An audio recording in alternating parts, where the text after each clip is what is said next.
Welcome back, ladies and gentlemen. Today, we're going to tame a whole bunch of vents, geysers, and volcanoes. The reason why we're starting to get into this is because we need to start preparing for our petroleum boiler. Now, don't get excited. We're not doing the petroleum boiler today. We're doing vents and geysers and volcanoes. But what I mean about preparing for the petroleum boiler is we need more water, because remember, this water geyser is only producing enough water to support about 2 oil wells. And the type of petroleum boiler we're building can use up 3 oil wells worth of oil. So we need a little bit more water. Now this worked out well. As you can see, this water geyser is coming out of dormancy in about 4 cycles, and we have enough water to continue to feed these 2 oil wells. I'm not entirely sure what's happening. I rebuilt this out of copper because it was saying it was overheating, but the overheat temperature on an oil well is extremely high.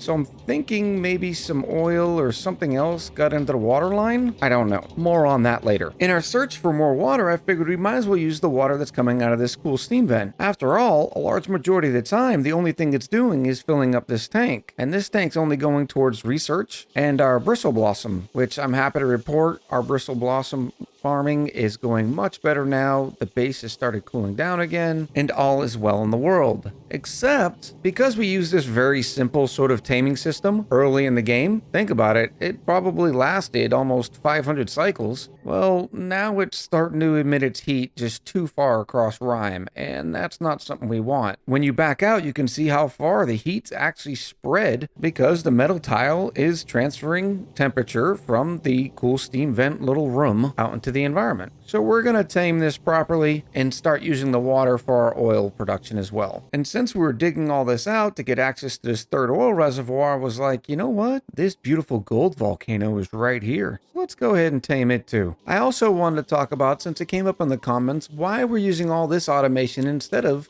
the built-in automation on the materials study terminal. The output on the materials study terminal sends a green signal when the rad bolt storage is full. In other words, if you just connected it directly to the rad bolt generator, it would just keep sending rad bolts. So you're like, Echo, just put a NOT gate on it.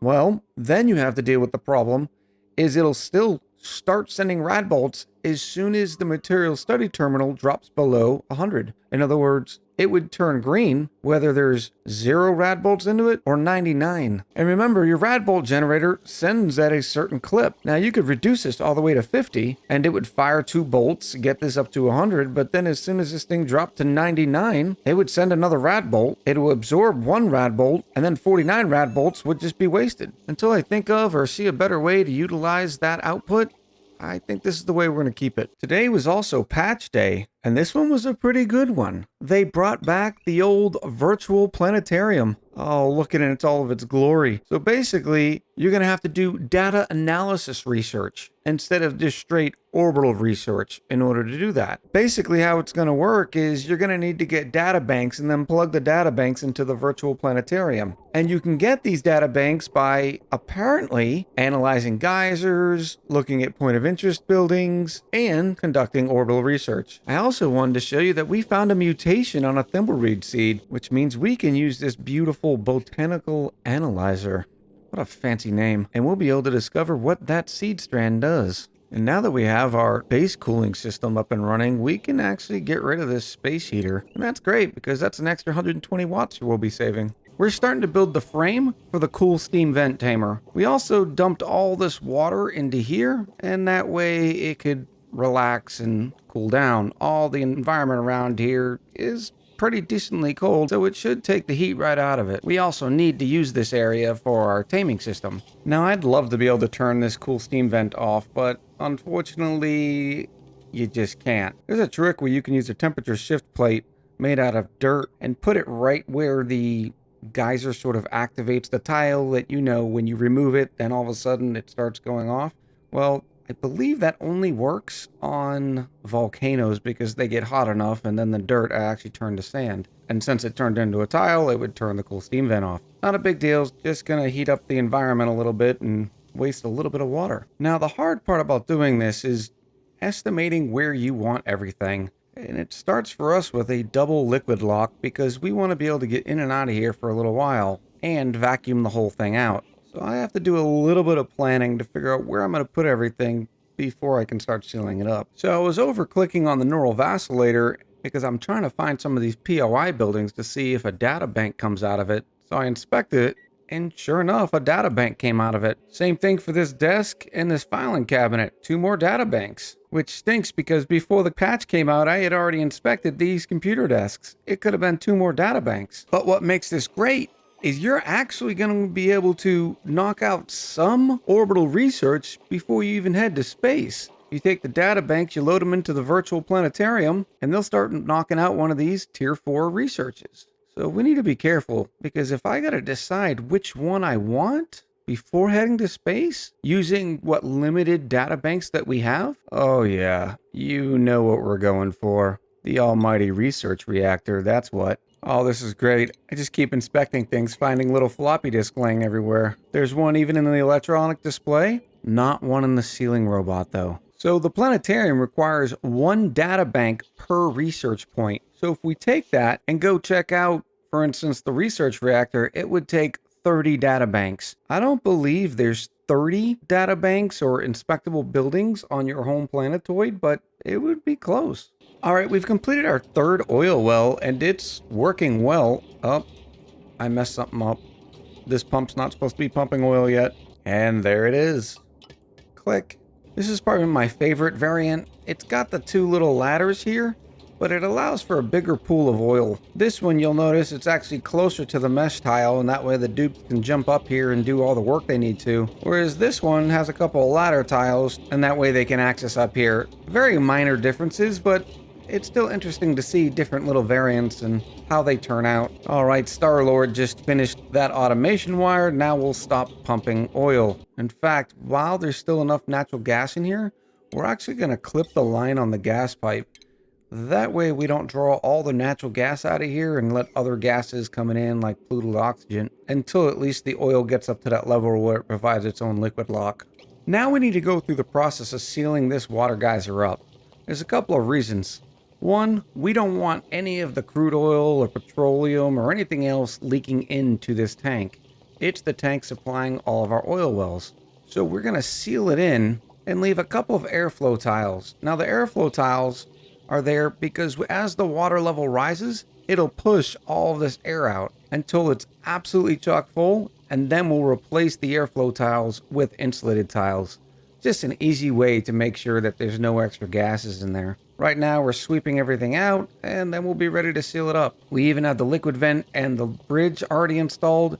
That way when we do get our water from the cool steam vent, we can just drop it off in here. All right, we're starting to seal everything in, and you're probably starting to get an idea of what we're going to be doing. You'll notice this entire... Oh no, there's 1 piece of sandstone in there. Yeah, we're going to get it. You know I can't live with 1 piece of sandstone in there. We're getting to the point in the tamer that you can start to kind of visualize what it's actually going to do. You can see that our main steam chamber is 100% steam. There's no other gases or anything in there. We have a liquid pump for pumping all the water out, a hydro sensor to tell the liquid pump when to pump it out, and a thermosensor. Now this thermosensor is going to control when this door opens or closes. And just like our beautiful system here, when this tank needs some chill, these doors will close and inject some chill. Except in this case, it's only these 2 little tiles that are actually going to get the chill. What's great about doing it this way is I never had to add water or anything else. The water that's already in here is going to be plenty to keep the thermo aqua tuner cool and the steam turbine working just fine. Now in beautiful Echo fashion, I was actually muted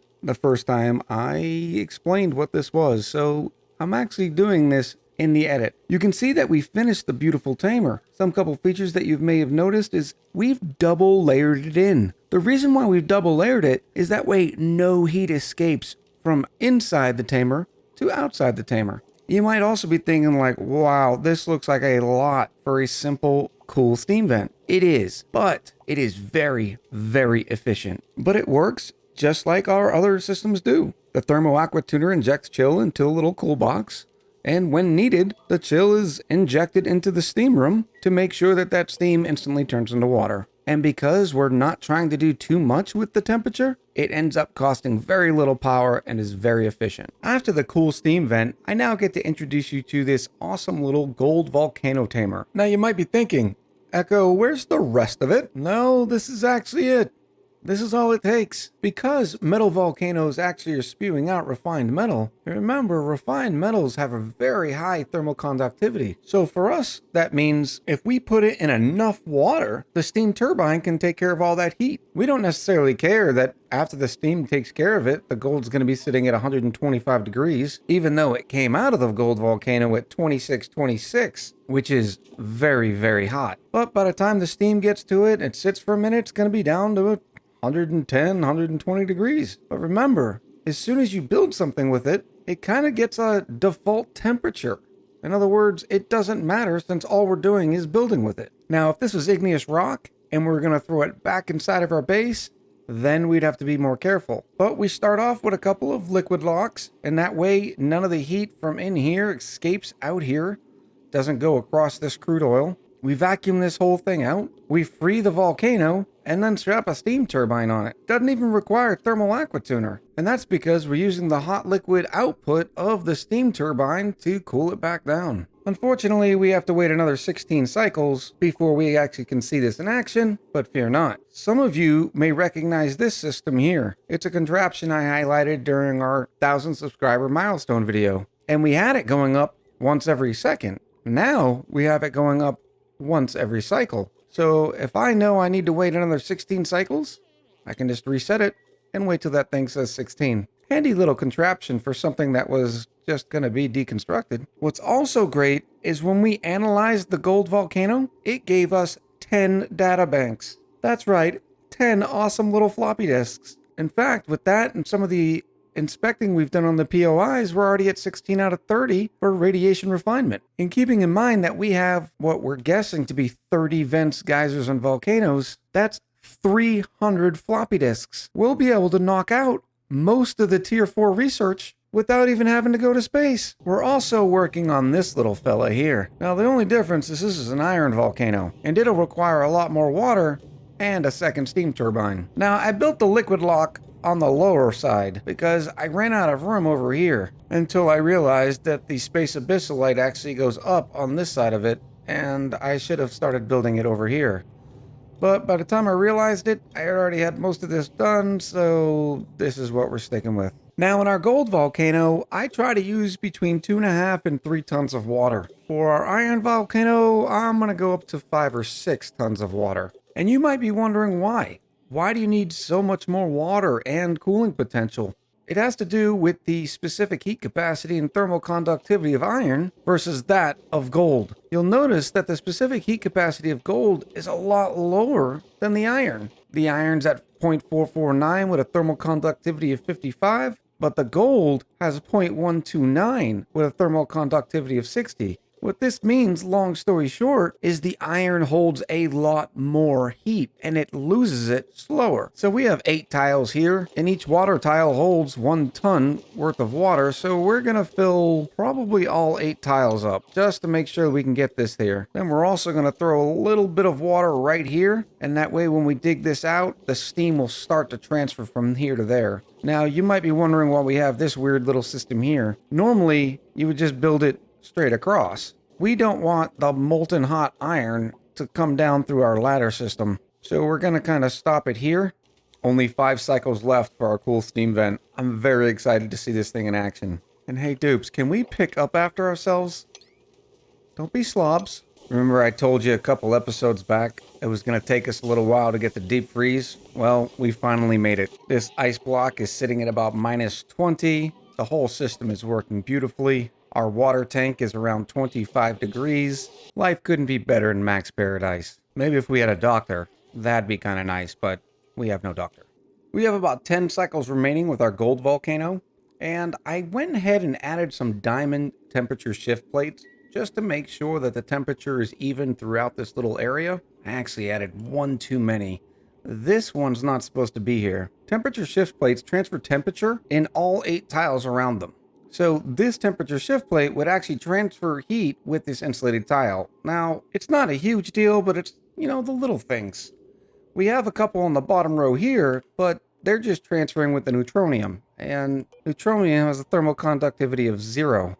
It's a perfect insulator, so no heat will exchange from one side to the other of neutronium. We're also doing the same thing here on our iron volcano. Few more diamond temperature shift plates, but fear not, we still have 80 tons of it. And there's still even more left here in the oil biome. Now, I don't like getting crazy with the diamond temperature shift plates because there's only so much of it, and creating it takes a lot of radiation. One day we'll be able to do that just fine, but right now I want to maintain as much diamond as we can. And each temperature shift plate is 800 kilos. It's almost a ton in each tile. All right, our cool steam vent is in action. And the way to highlight what this thing's doing is notice the vacuum's actually staying. As soon as the steam hits the area, it just turns right back into water and adds to the tank. This hydro sensor is going to wait until it's above 750 kilos, and then it'll start shipping some of the water off. You just notice the door change because it was taking the chill from here and injecting it in over here. Like I said, it seems like a lot of work just for a cool steam vent, but this will last the test of time. Oh my goodness. Oh my goodness. What have we done? What is this? Which one of you left a piece of granite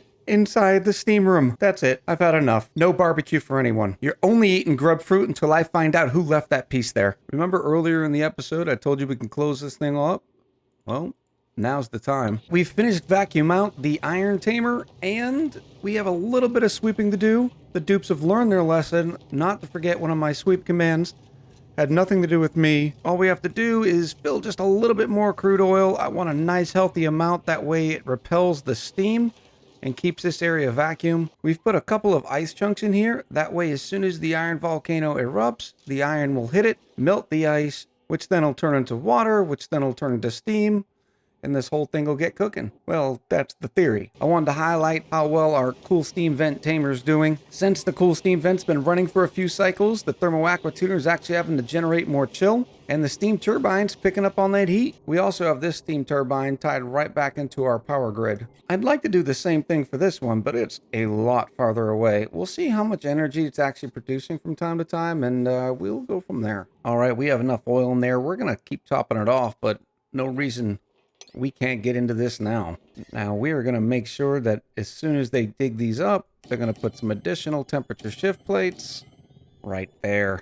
And we also have to get this thing analyzed as soon as possible. We want our floppy disks. Dr. Banner is doing a great job. He just powers through research. And I had to come and look why. Well, he has a science of 26. That's incredible. Will you look at that? That iron volcano gave us 11 data banks that time. That is great. So I guess not all the vents and geysers are equal. Right now, our only reference points is the gold volcano gave us 10, and then the iron volcano gave us 11. Well, we only have 89 seconds to find out if this is going to be a disaster. The disaster is going to come into play in one of two things. The steam gets so hot, and the steam turbines aren't able to handle it, and it flashes the crude oil. We have a vaporization point of 399. I'm hoping the steam turbines can work that out as soon as possible. The difficulty is going to be getting the heat over to this side before that hot steam touches this crude oil. So we'll see. In fact, just in case, we're going to put a tile here until we know it's safe. All right, because the temperature shift plates were so cold, it instantly flashed all the iron into a solid and never even generated steam. Never even got hot enough to melt that ice. We'll wait another cycle, and I'm hoping it'll get enough iron and enough heat to where the liquid iron will spread its wings. Okay, so this just happened. My only guess is somehow there was a piece of solid crude oil in this tank. It melted, busted the wall down, and then did this lovely thing. Oh boy. Great thing is we can protect our beautiful ice block. That's as simple as just closing these doors. And then once again, we'll open them, and look, no oil. No, that's not what happened at all. Somehow we have oil in our water pipes. What did I do wrong? Oh, there it is. There's the issue. Oh, woe is me. I wonder how long that's been running. Well, it looks like we're going to be extracting some pipe contents for quite some time. And then to get rid of the oil in here, we're just going to corner build it out. Beautiful. Now that we have that, we can build a tile right there, and it'll kill the rest of the oil. Then we can put our liquid pump back. I cannot believe I did that. I can't even blame a dupe. I'm the one with the snippers. The great news is we have an easy way to inject a lot of water into our tank with ice temperature shift plates. That'll at least get us back to a level to where we're not off-gassing any polluted oxygen. Beautiful. now the oil is gone, we can deconstruct these. I'll put the pump back and we'll get back to feeding our bristle blossoms. So because there's no medium to actually transfer the heat from the temperature shift plate to the ice, it's just sitting there. You can see the temperature shift plate in this tile is 1951 degrees, and this ice is sitting at -2.5. So the only way we're going to fix this is throwing some water on the subject. This is going to be messy. All right, the plan is to drop a little water on the subject and then just run. Well, that was a bit anticlimactic. It's because the temperature shift plates are so cold. That's probably actually going to help us. All right, now we're cooking with steam. Except this steam is really, really hot. We need this to flash as soon as possible. So the crazy thing is the gold volcano has been a perfect proof of concept. It already erupted, dropped off its gold, didn't even turn to steam yet. It's going to take a while for this one to get up and going, but once it does, it'll be fine. We put in a lot of water in there to absorb that heat on purpose. In fact, this gold chunk is at 76 degrees and continuously to drop. Our iron volcano is sort of in the same boat. We topped it off. There's a little bit of steam in here. It'll eventually start flashing once it has more time and some more eruption cycles. And then once it's all settled, we'll unlock it and set up the insulated tiles the way we want them. In fact, here comes another eruption now. This is hilarious. The gold is already down to 25 degrees. And you can see our iron volcano really wants to turn everything into steam, but there's so much water that it's trying to heat. This whole pool of water is at 42 degrees, so it's going to take it a little while too. So I'm not sure if it's going to be next episode or the one after it, but we're about ready for petroleum boiler. We have all 3 oil wells tapped and running just fine. We have our water tank with enough water to support all 3 oil wells. So I suppose the next project might be the petroleum boiler. Let me know what you thought of the episode in the comments below. I had a great time recording this one. I hope you had just as fun watching it. I'll talk to you soon.